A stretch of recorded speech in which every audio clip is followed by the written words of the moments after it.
Resident Patient by Arthur Conan Doyle. Glancing over the somewhat incoherent series of memoirs in which I have endeavoured to illustrate a few of the mental peculiarities of my friend Mr. Sherlock Holmes, I have been struck by the difficulty which I have experienced in picking out examples which shall in every way answer my purpose. For in those cases in which Holmes has performed some tour de force of analytical reasoning, and has demonstrated the value of his peculiar methods of investigation, the facts themselves have often been so slight or so commonplace that I could not feel justified in laying them before the public. On the other hand, it has frequently happened that he has been concerned in some research where the facts have been of the most remarkable and dramatic character, but where the share which he has himself taken in determining their causes has been less pronounced than I, as his biographer, could wish. The small matter which I have chronicled under the heading of A Study in Scarlet, and that other later one connected with the loss of the Gloria Scott, may serve as examples of this Scylla and Charybdis which are forever threatening the historian. It may be that in the business of which I am now about to write, the part which my friend played is not sufficiently accentuated, and yet the whole train of circumstances is so remarkable that I cannot bring myself to omit it entirely from this series. What do you say to a ramble through London? I was weary of our little sitting-room, and gladly acquiesced. For 3 hours we strolled about together, watching the ever-changing kaleidoscope of life as it ebbs and flows through Fleet Street and the Strand. His characteristic talk, with its keen observance of detail and subtle power of inference, held me amused and enthralled. It was 10 o'clock before we reached Baker Street again. A brougham was waiting at our door. A doctor's general practitioner, I perceive," said Holmes. "Not being long in practice, but has had a good deal to do. Come to consult us, I fancy. Lucky we come back." I was sufficiently conversant with Holmes' methods to be able to follow his reasoning, and to see that the nature and state of the various medical instruments in the wicker basket which hung in the lamplight inside the brougham has given him the data for his swift deduction. The light in our window above showed that this late visitor was indeed intended for us. With some curiosity as to what could have sent a brother medico to us at such an hour, I followed Holmes into our sanctum. A pale, taper-faced man with sandy whiskers rose up from a chair by the fire as we entered. His age may not have been more than 3 or 4 and 30, but his haggard expression and unhealthy hue told of a life which had sapped his strength and robbed him of his youth. His manner was nervous and shy, like that of a sensitive gentleman, and the thin white hand which he laid on the mantelpiece as he rose was that of an artist rather than of a surgeon. His dress was quiet and sombre, a black frock coat, dark trousers, and a touch of colour about his necktie. "Good evening, doctor," said Holmes cheerily. "I'm glad to see that you have only been waiting a very few minutes." "You spoke to my coachman, then?" "No, it was the candle on the side table that told me. Pray resume your seat, and let me know how I can serve you." "My name is Dr. Percy Trevelyan," said our visitor, "and I live at 403 Brook Street." "Are you not the author of a monograph upon obscure nervous lesions?" I asked. His pale cheeks flushed with pleasure at hearing that his work was known to me. "I so seldom hear of the work that I thought it was quite dead," said he. "My publishers gave me a most discouraging account of its sale. You are yourself, I presume, a medical man?" "A retired army surgeon." "My own hobby has always been nervous disease. I should wish to make it an absolute specialty, but of course a man must take what he can get at first. This, however, is beside the question, Mr. Sherlock Holmes, and I quite appreciate how valuable your time is. The fact is that a very singular train of events has occurred recently at my house in Brook Street, and tonight they came to such a head that I felt it was quite impossible for me to wait another hour before asking for your advice and assistance." Sherlock Holmes sat down and lit his pipe. "You're very welcome to both," said he.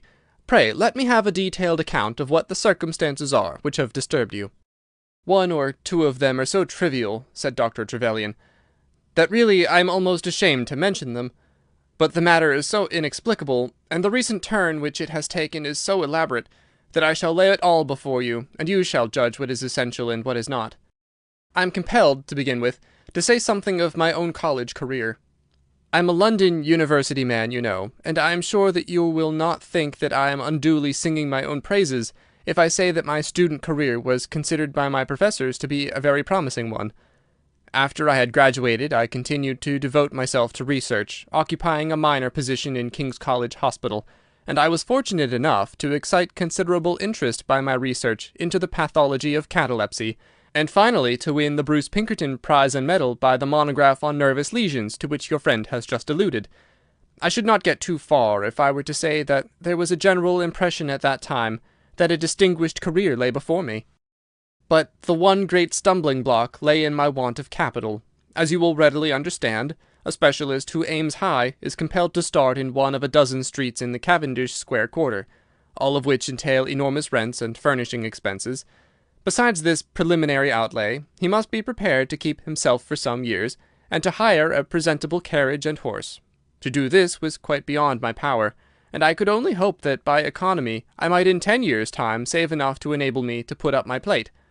Suddenly, however, an unexpected incident opened up quite a new prospect to me. This was a visit from a gentleman of the name of Blessington, who was a complete stranger to me. He came up to my room one morning, and plunged into business in an instant.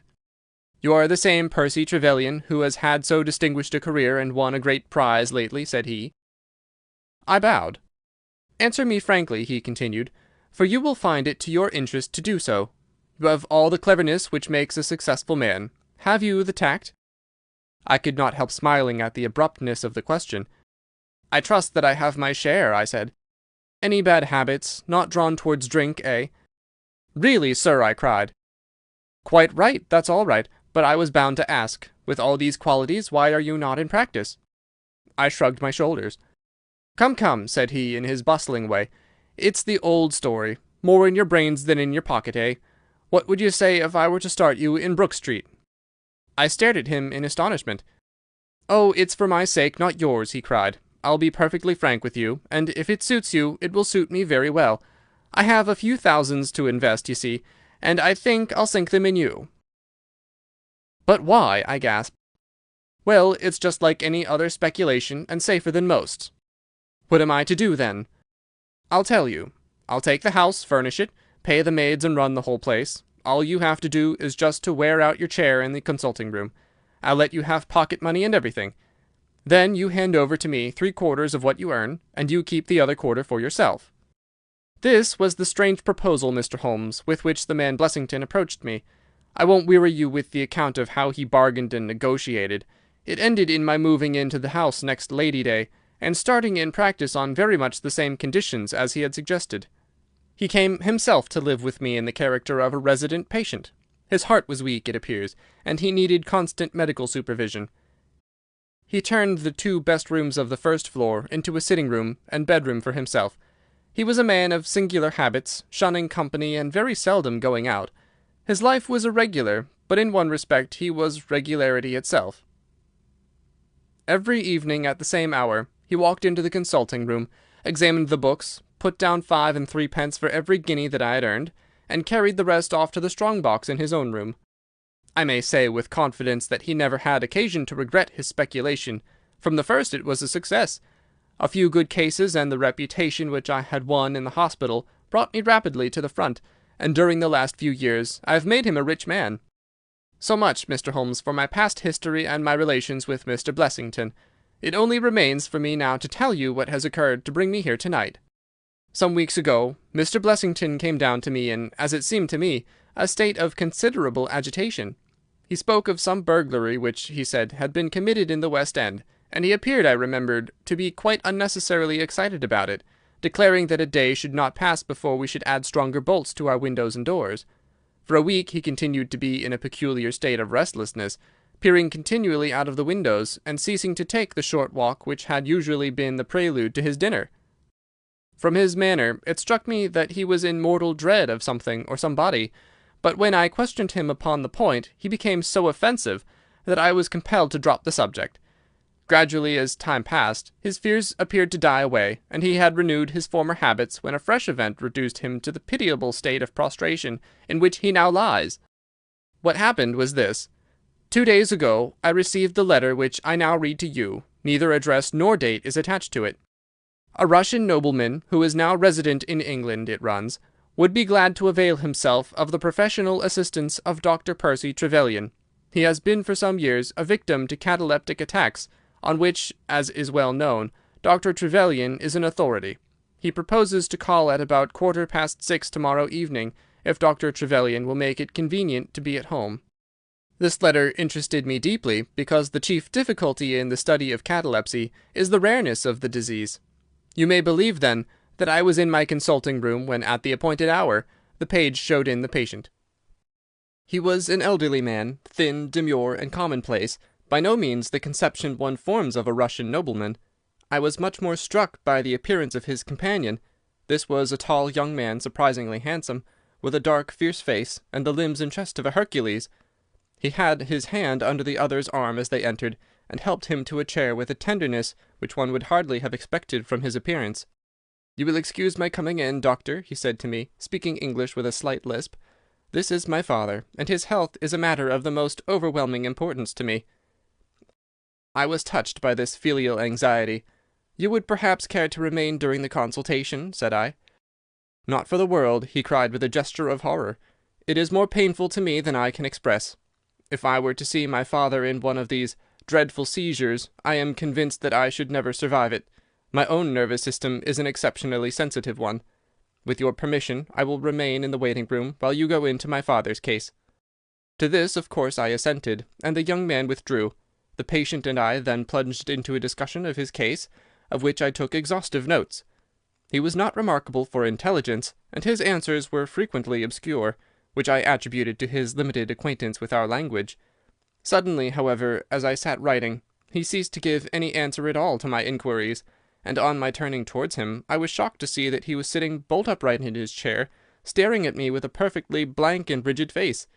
He was again in the grip of his mysterious malady. My first feeling, as I have just said, was one of pity and horror. My second, I fear, was rather one of professional satisfaction. I made notes of my patient's pulse and temperature, tested the rigidity of his muscles, and examined his reflexes. There was nothing markedly abnormal in any of these conditions, which harmonized with my former experiences. I had obtained good results in such cases by the inhalation of nitrate of amyl, and the present seemed an admirable opportunity of testing its virtues. The bottle was downstairs in my laboratory, so leaving my patient seated in his chair, I ran down to get it. There was some little delay in finding it, 5 minutes, let us say, and then I returned. Imagine my amazement to find the room empty and the patient gone. Of course, my first act was to run into the waiting-room. The son had gone also. The hall door had been closed but not shut. My page, who admits patients, is a new boy and by no means quick. He waits downstairs, and runs up to show patients out when I ring the consulting-room bell. He had heard nothing, and the affair remained a complete mystery. Mr. Blessington came in from his walk shortly afterwards, but I did not say anything to him upon the subject, for, to tell the truth, I have got in the way of late of holding as little communication with him as possible. Well, I never thought that I should see anything more of the Russian and his son, so you can imagine my amazement, when at the very same hour this evening, they both came marching into my consulting-room, just as they had done before. "I feel that I owe you a great many apologies for my abrupt departure yesterday, doctor," said my patient. "I confess that I was very much surprised at it," said I. "Well, the fact is," he remarked, "that when I recover from these attacks, my mind is always very clouded as to all that has gone before. I woke up in a strange room, as it seemed to me, and made my way out into the street in a sort of dazed way when you were absent." "And I," said the son, seeing my father pass the door of the waiting-room, "naturally thought that the consultation had come to an end. It was not until we had reached home that I began to realize the true state of affairs." "Well," said I, laughing, "there's no harm done except that you puzzled me terribly. So if you, sir, would kindly step into the waiting-room, I shall be happy to continue our consultation, which has brought to so abrupt an ending." For half an hour or so I discussed that old gentleman's symptoms with him, and then, having prescribed for him, I saw him go off upon the arm of his son. I have told you that Mr. Blessington generally chose this hour of the day for his exercise. He came in shortly afterwards, and passed upstairs. An instant later I heard him running down, and he burst into my consulting-room like a man who is mad with panic. "Who's been in my room?" he cried. "No one," said I. "It's a lie!" he yelled. "Come up and look." I passed over the grossness of his language, as he seemed half out of his mind with fear. When I went upstairs with him, he pointed to several footprints upon the light carpet. "Do you mean to say those are mine?" he cried. They were certainly very much larger than any which he could have made, and were evidently quite fresh. It rained hard this afternoon, as you know, and my patients were the only people who called. It must have been the case, then, that the man in the waiting-room had, for some unknown reason, while I was busy with the other, ascended to the room of my resident patient. Nothing had been touched or taken, but there were the footprints to prove that the intrusion was an undoubted fact. Mr. Blessington seemed more excited over the matter than I should have thought possible, though of course it was enough to disturb anybody's peace of mind. He actually sat crying in an armchair, and I could hardly get him to speak coherently. It was his suggestion that I should come round to you, and of course I at once saw the propriety of it, for certainly the incident is a very singular one, though he appears to completely overrate its importance. If you would only come back with me in my brougham, you would at least be able to soothe him, though I can hardly hope that you will be able to explain this remarkable occurrence." Sherlock Holmes had listened to this long narrative with an intentness which showed me that his interest was keenly aroused. His face was as impassive as ever, but his lids had drooped more heavily over his eyes, and his smoke had curled up more thickly from his pipe to emphasize each curious episode in the doctor's tale. As our visitor concluded, Holmes sprang up without a word, handed me my hat, picked his own from the table, and followed Dr. Trevelyan to the door. Within a quarter of an hour we had been dropped at the door of the physician's residence in Brook Street, one of those sombre, flat-faced houses which one associates with a West End practice. A small page admitted us, and we began at once to ascend the broad, well-carpeted stair. But a singular interruption brought us to a standstill. The light at the top was suddenly whisked out, and from the darkness came a reedy, quivering voice. "I have a pistol," it cried. "I give you my word that I'll fire if you come any nearer." "This really grows outrageous, Mr. Blessington," cried Dr. Trevelyan. "Oh, then it is you, doctor," said the voice, with a great heave of relief. "But those other gentlemen, are they what they pretend to be?" We were conscious of a long scrutiny out of the darkness. "Yes, yes, it's all right," said the voice at last. "You can come up, and I'm sorry if my precautions have annoyed you." He relit the stair gas as he spoke, and we saw before us a singular-looking man, whose appearance, as well as his voice, testified to his jangled nerves. He was very fat, but had apparently at some time been much fatter, so that the skin hung about his face in loose pouches, like the cheeks of a bloodhound. He was of a sickly colour, and his thin sandy hair seemed to bristle up with the intensity of his emotion. In his hand he held a pistol, but he thrust it into his pocket as we advanced. "Good evening, Mr. Holmes," said he. "I'm sure I am very much obliged to you for coming round. No one ever needed your advice more than I do. I suppose that Dr. Trevelyan has told you of this most unwarrantable intrusion into my rooms?" "Quite so," said Holmes. "Who are these two men, Mr. Blessington, and why do they wish to molest you?" "Well, well," said the resident patient in a nervous fashion, "of course it is hard to say that. You can hardly expect me to answer that, Mr. Holmes." "Do you mean that you don't know?" "Come in here, if you please. Just have the kindness to step in here." They led the way into his bedroom, which was large and comfortably furnished. "You see that," he said, pointing to a big black box at the end of his bed. "I have never been a very rich man, Mr. Holmes. Never made but one investment in my life, as Dr. Trevelyan would tell you. But I don't believe in bankers. I would never trust a banker, Mr. Holmes. Between ourselves, what little I have is in that box, so you can understand what it means to me when unknown people force themselves into my rooms." Holmes looked at Blessington in his questioning way, and shook his head. "I cannot possibly advise you if you try to deceive me," said he. "But I have told you everything." Holmes turned on his heel with a gesture of disgust.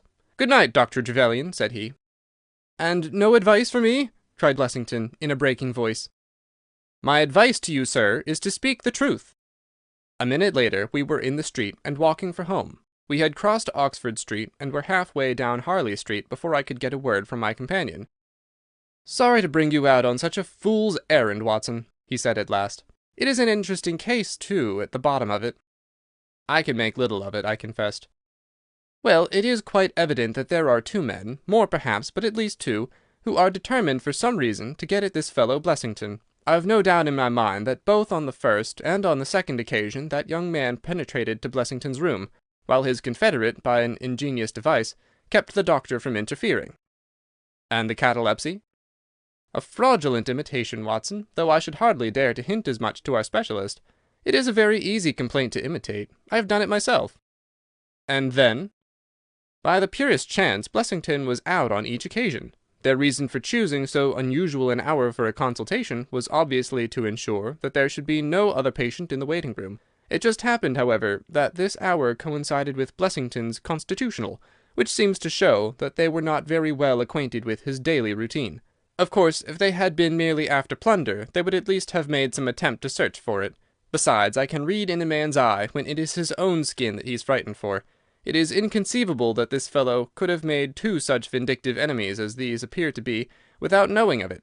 I hold it, therefore, to be certain that he does know who these men are, and that for reasons of his own he suppresses it. It is just possible that tomorrow may find him in a more communicative mood. "Is there not one alternative?" I suggested. "Grotesquely improbably, no doubt, but still just conceivable. Might the whole story of the cataleptic Russian and his son be a concoction of Dr. Trevelyan's, who has for his own purposes been in Blessington's rooms?" I saw in the gaslight that Holmes wore an amused smile at this brilliant departure of mine. "My dear fellow," he said, "it was one of the first solutions which occurred to me, but I was soon able to corroborate the doctor's tale. This young man has left prints upon the stair carpet, which made it quite superfluous for me to ask to see those which he had made in the room. When I tell you that his shoes were square-toed instead of being pointed like Blessington's, and were quite an inch and a third longer than the doctor's, you will acknowledge that there can be no doubt as to his individuality. But we may sleep on it now, for I shall be surprised if we do not hear something further from Brook Street in the morning." Sherlock Holmes' prophecy was soon fulfilled, and in a dramatic fashion. At 7:30 next morning, in the first glimmer of daylight, I found him standing by my bedside in his dressing-gown. "There's a brougham waiting for us, Watson," said he. "What's the matter, then?" "The Brook Street business." "Any fresh news?" "Tragic, but ambiguous," said he, pulling up the blind. "Look at this, a sheet from a notebook, with 'For God's sake, come at once, P.T.' scrawled upon it in pencil. Our friend the doctor was hard put to it when he wrote this. Come along, my dear fellow, for it's an urgent call." In a quarter of an hour or so we were back at the physician's house. He came running out to meet us with a face of horror. "Oh, such a business!" he cried, with his hands to his temples. "What then?" "Blessington has committed suicide." Holmes whistled. "Yes, he hanged himself during the night." We had entered, and the doctor had preceded us into what was evidently his waiting-room. "I really hardly know what I'm doing," he cried. "The police are already upstairs. It has shaken me most dreadfully." "When did you find out?" "He has a cup of tea taken to him early every morning. When the maid entered, about 7, there the unfortunate fellow was hanging in the middle of the room. He had tied his cord to the hook on which the heavy lamp used to hang, and he had jumped off from the top of the very box that he showed us yesterday." Holmes stood for a moment in deep thought. "With your permission," said he at last, "I should like to go upstairs and look into the matter." We both ascended, followed by the doctor. It was a dreadful sight which met us as we entered the bedroom door. I have spoken of the impression of flabbiness which this man Blessington conveyed. As he dangled from the hook, it was exaggerated and intensified until he was scarce human in his appearance. The neck was drawn out like a plucked chicken's, making the rest of him seem the more obese and unnatural by the contrast. He was clad only in his long nightdress, and his swollen ankles and ungainly feet protruded starkly from beneath it. Beside him stood a smart-looking police inspector, who was taking notes in a pocket-book. "Ah, Mr. Holmes," said he heartily as my friend entered. "I'm delighted to see you." "Good morning, Lanner," answered Holmes. "You won't think me an intruder, I'm sure. Have you heard of the events which led up to this affair?" "Yes, I heard something of them." "Have you formed any opinion?" "As far as I can see, the man has been driven out of his senses by fright. This bed has been well slept in, you see. There's his impression, deep enough. It's about 5 in the morning, you know, that suicides are most common. That would be about his time for hanging himself. It seems to have been a very deliberate affair." "I should say that he's been dead about 3 hours, judging by the rigidity of the muscles," said I. "Noticed anything peculiar about the room?" asked Holmes. "Found a screwdriver and some screws on the wash-hand stand. Seems to have smoked heavily during the night, too. Here are 4 cigar ends that I picked out of the fireplace." Said Holmes. "Have you got his cigar holder?" "No, I've seen none." "His cigar case, then?" "Yes, it was in his pocket." Holmes opened it and smelled the single cigar which it contained. "Oh, this is an Havana, and these others are cigars of the peculiar sort which are imported by the Dutch from their East Indian colonies. They're usually wrapped in straw, you know, and are thinner for their length than any other brand." He picked up the four ends and examined them with his pocket lens. "Two of these have been smoked from a holder, and two without," said he. "Two have been cut by a not very sharp knife, and two have had the ends bitten off by a set of excellent teeth. This is no suicide, Mr. Lanner. It is a very deeply planned and cold-blooded murder." "Impossible!" cried the inspector. "And why? Why should anyone murder a man in so clumsy a fashion as by hanging him? That is what we have to find out. How could they get in?" "Through the front door." "It was barred in the morning." "Then it was barred after them." "How do you know?" "I saw traces. Excuse me a moment, and I may be able to give you some further information about it." He went over to the door, and turning the lock he examined it in his methodical way. Then he took out the key, which was on the inside, and inspected that also.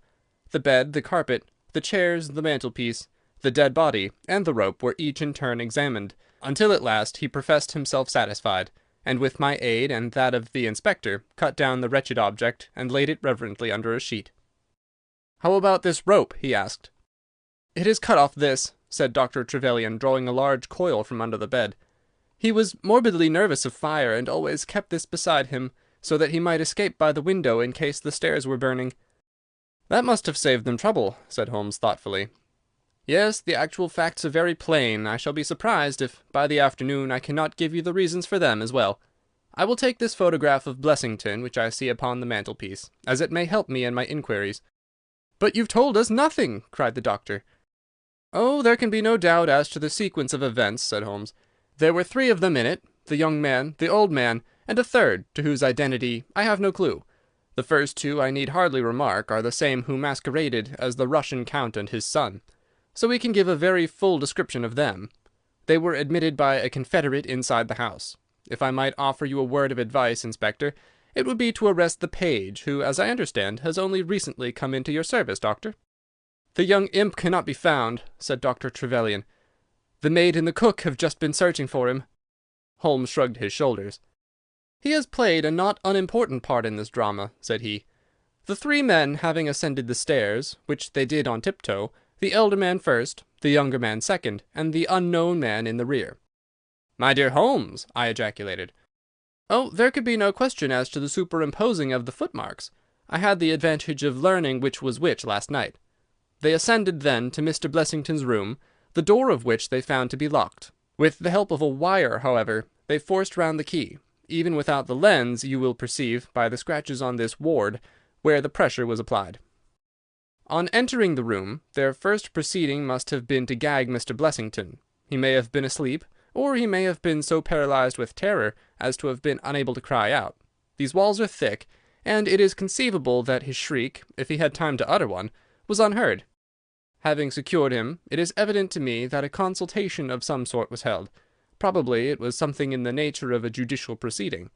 It must have lasted for some time, for it was then that these cigars were smoked.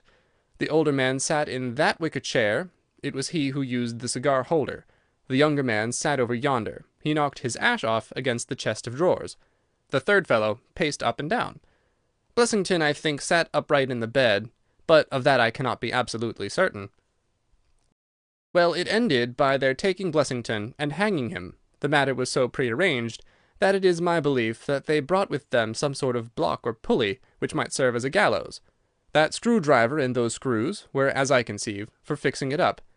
Seeing the hook, however, they naturally saved themselves the trouble. Having finished their work, they made off, and the door was barred behind them by their confederate.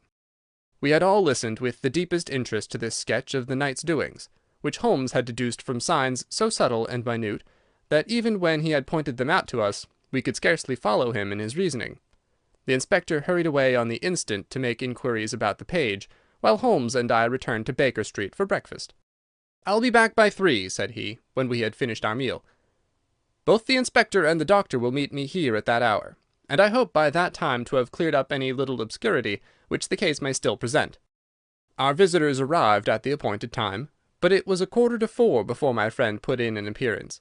From his expression as he entered, however, I could see that all had gone well with him. "Any news, Inspector?" "We've got the boy, sir." "Excellent, and I have got the men." "You've got them?" we cried, all three. "Well, at least I have got their identity. This so-called Blessington is, as I expected, well known at headquarters, and so are his assailants. Their names are Biddle, Hayward, and Moffat." "The Worthington Bank gang!" cried the inspector. "Precisely," said Holmes. "Then Blessington must have been Sutton." "Exactly," said Holmes. "Why, that makes it as clear as crystal," said the inspector. But Trevelyan and I looked at each other in bewilderment. "You must surely remember the great Worthington Bank business," said Holmes. "5 men were in it, these 4, and a fifth called Cartwright. Tobin, the caretaker, was murdered, and the thieves got away with £7,000. This was in 1875. They were all 5 arrested, but the evidence against them was by no means conclusive. This Blessington, or Sutton, who was the worst of the gang, turned informer. On his evidence Cartwright was hanged, and the other 3 got 15 years apiece. When they got out the other day, which was some years before their full term, they set themselves, as you perceive, to hunt down the traitor, and to avenge the death of their comrade upon him. Twice they tried to get at him and failed. A third time, you see, it came off. Is there anything further which I can explain, Dr. Trevelyan?" "I think you have made it all remarkably clear," said the doctor. "No doubt the day on which he was perturbed was the day when he had seen of their release in the newspapers." "Quite so. His talk about a burglary was the merest blind." "But why could he not tell you this?" "Well, my dear sir, knowing the vindictive character of his old associates, he was trying to hide his own identity from everybody as long as he could. His secret was a shameful one, and he could not bring himself to divulge it. However, wretch as he was still living under the shield of British law, and I have no doubt, Inspector, that you will see that, though that shield may fail to guard, the sword of justice is still there to avenge." Such were the singular circumstances in connection with the resident patient and the Brook Street doctor. From that night nothing has been seen of the 3 murderers by the police, and it is surmised at Scotland Yard that they were among the passengers of the ill-fated steamer Norah Creina, which was lost some years ago with all hands upon the Portuguese coast, some leagues to the north of Oporto. The proceedings against the page broke down for want of evidence, and the Brook Street mystery, as it was called, has never until now been fully dealt with in any public print. If you like the video, put a like, subscribe to the channel and click on the bell to not miss our new videos.